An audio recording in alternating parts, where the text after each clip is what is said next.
Good morning, everyone. I welcome you all to my the video lecture series of object-oriented programming using C++. Today, we'll be going to discuss about classes and objects and the various features associated with C++. So these are the list of topics to be covered in today's lecture: object, classes, encapsulation, information hiding, and we'll discuss about abstract data types as well. So let's start with objects and classes. C++ class mechanism allows user to define their own data types that can be used as conveniently as built-in types. Classes are often called user-defined types. It includes defining of class types and creation of objects of classes. The class definition introduces both the class data members that define the internal representation of class, the class member functions that define the set of operations that may be applied to objects of class type. So what is a class? It is created by using the keyword class. A class declaration defines a new user-defined data type that links code and data. The new data type is then used to declare objects of that class. Class is a logical abstraction, but an object has physical existence. Objects is an instance of class. The class is the most important part of C++. It makes possible encapsulation, data hiding, and inheritance. It is a user-defined type. It consists of both data and methods. It defines properties and behavior of that type. So this is the syntax of a normal class.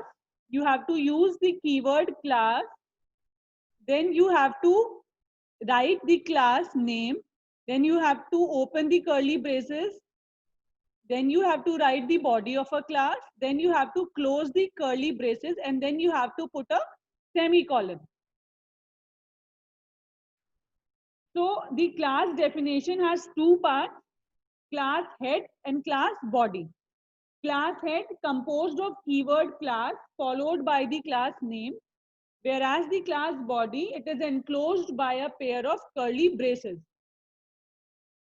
So the general form of class declaration is class, class name, then the access specifier 1, then members, semicolon, then access specifier 2, members, semicolon, then the object name, and then semicolon. So this is the general form of a class declaration. Object.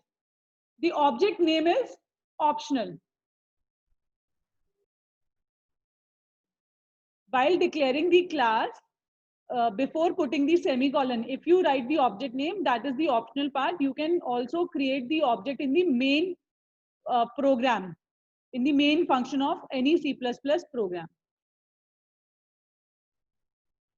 So a class provides the blueprints for objects. So basically, an object is created from a class. Object can be called as an instance of a class. We declare objects of a class with exactly the same sort of declaration that we declare variables of basic types. In any class, there are two parts: the data members and the member functions. So the class data members and member functions are declared within the body of the class along with their access levels. The class body defines the class member list and their scope. If two classes have members with the same name, the program will not show any errors since the members refer to different objects. There are three important access specifiers present in C++, that is public, private, and protected. Public members may be accessed by member functions of same class. and functions outside the scope of the class. That is, anywhere inside the program, you can access the public variable.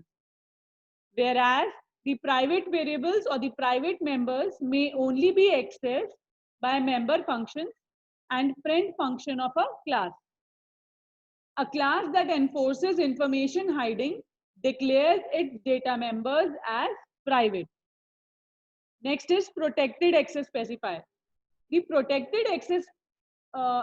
the protected members may be accessed only by the member functions of its class or by member functions of its derived class. So this was about the access specifiers of present in C++ language. Definition of the class does not cause any storage to be allocated. Storage is only allocated when object of class type is defined. The process of creating objects of the class is called as class instantiation. So the syntax of defining objects of a class, you have to write the class name, then you have to write the object name. This is how you create, and then you have to put a semicolon in the main part of the program. That is how you create an object in C++. All operations that can be applied to basic data types can also be applied to the objects. For example, arithmetic, relational, logical, anything. So we will allocate the memory space sufficient to contain the data members of the class. The data members declared in the same way as the variables are declared. All the data members of the class are made private to that class. If data members are declared in the public section of the class, they will be accessed using member access operator, which is dot operator. More often, we try to keep the data members as the private data members, but it is not compulsory. It is not a rule. You may also keep it public. But if you keep it public, then you can access it from the main part of the function, main part of the program by using dot operator. If you have declared any function or any variable in the private part, in the private section of a class, then you will not be able to access it from the main part of the program. Please keep this thing in mind. Only public access specifiers or the public member functions and data members are accessible from outside the class. Else, nothing is accessible outside the class, which you make as private. Now talking about the member functions. Functions that are declared within a class are called member functions. It works on the data members of the class. Member functions can access any element of the class of which they belong to. Yes, member functions have all the power to access the private members of its own class as well. The member functions of the class are declared inside the class body. So how you will access the member functions of the class from the main? If they are declared in the public section, then you can call it by using the operators from the main section of the program. How you will do it? You have to put the object name dot the name of the function, and then you have to pass the parameter. This is how you will call the member function of a class from the main part of the program if that member function is publicly defined in the class. Object name dot function name, then you have to pass the parameter. This is the syntax. Member functions are declared within the scope of their class. It means member functions is not visible outside the scope of its class. Member functions can be defined in two ways, inside the class and outside the class. If it is inside the class, member functions of the class can be defined inside the class declaration. Its syntax is similar to the normal function definition, except that it is enclosed within the body of the class. Function defined outside the class. In this method, the prototype of the member function is declared within the body of the class and then defined outside the body of the class.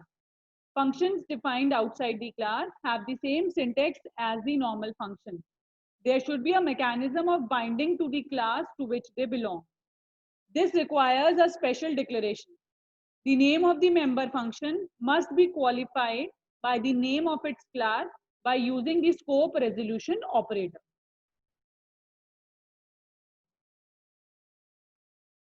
So when you construct a class, you create two parts: declaration section, which contains the class name, variables, and the function prototype. And then you create the implementation section, contains the functions.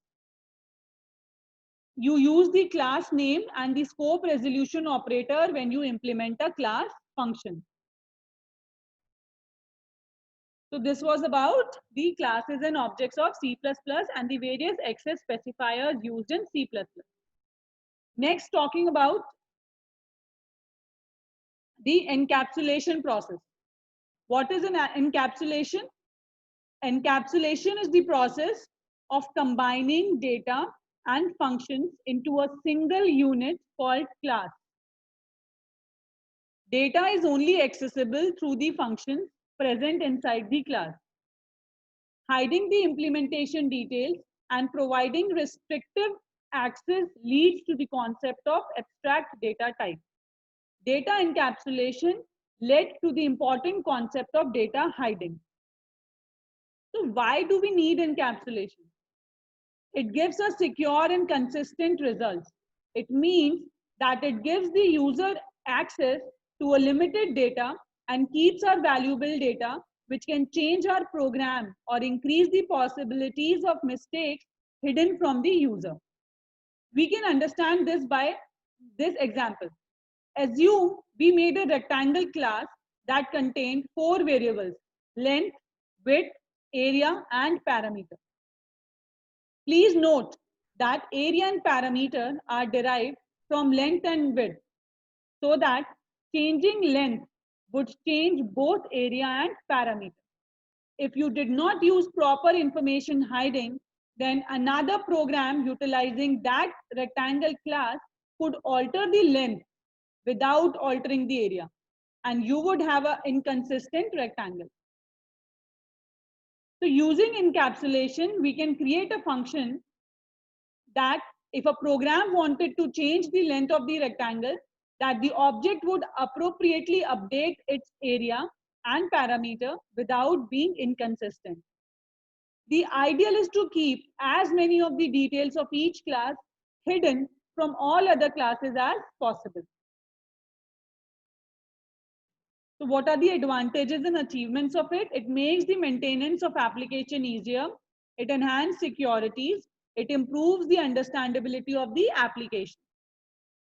Information hiding is achieved by declaring the data members as private, whereas the operations to be performed on a class object by the program are public. We have already discussed about information hiding. We can achieve this by using the access specifiers public and private. If you want to keep your data private, then it will not be accessible from outside the class. Whereas if you keep the data members or the member functions as public, you can access it from outside the class as well. Next is about abstract data types. Data abstraction, it asks you to think what you can do to a collection of data independently of how you do it. It allows you to develop each data structure in relative isolation from the rest of the solution. Abstract data type. An ADT is composed of a collection of data, a set of operations on that data. Specifications of an ADT indicate what the ADT operations do, not how to implement them. Implementation of an abstract data type includes choosing a particular data structure. For example, if we talk about an abstract data type list, except for the first and last item, each item has a unique predecessor and a unique successor. Head or front do not have a predecessor. Tail or end do not have a successor. So items are referenced by their position within the list. Specifications of the ADT operations. It defines the contract for the ADT list. It do not specify how to store the list or how to perform the operation. ADT operations can be used in an application without the knowledge of how the operations will be implemented. So the ADT list operations are: create an empty list, determine whether the list is empty, determine the number of items in a list, add an item at a given position in the list, remove the item at a given position in the list, remove all the items from the list, retrieve or get item at a given position in the list. The ADT sorted list, it maintains the item in sorted order. It will insert and delete items by their values, not by their positions. So the design of an ADT should evolve naturally during the problem solving process. Questions to ask when designing an ADT: what data does a problem require? What operations does a problem require? Choosing the data structure to represent the abstract data type. Data is a part of implementation. Choice of data structure depends on details of the ADT's operations, context in which the operations will be used. Implementation details should be hidden behind a wall of ADT operations. A program would only be able to access the data structure using the ADT operation. So this was about abstract data type, in which we are not concerned about the implementation detail. We only discuss about the specifications. We are not focusing on the implementation while when we talk about the abstract data type. So we have studied about the classes and objects, the encapsulation, the data hiding, and the abstract data type in today's lecture. I hope it is clear to everyone. I would be coming with more examples on C++ in the next video. Thank you so much for listening to my lecture. Have a good day.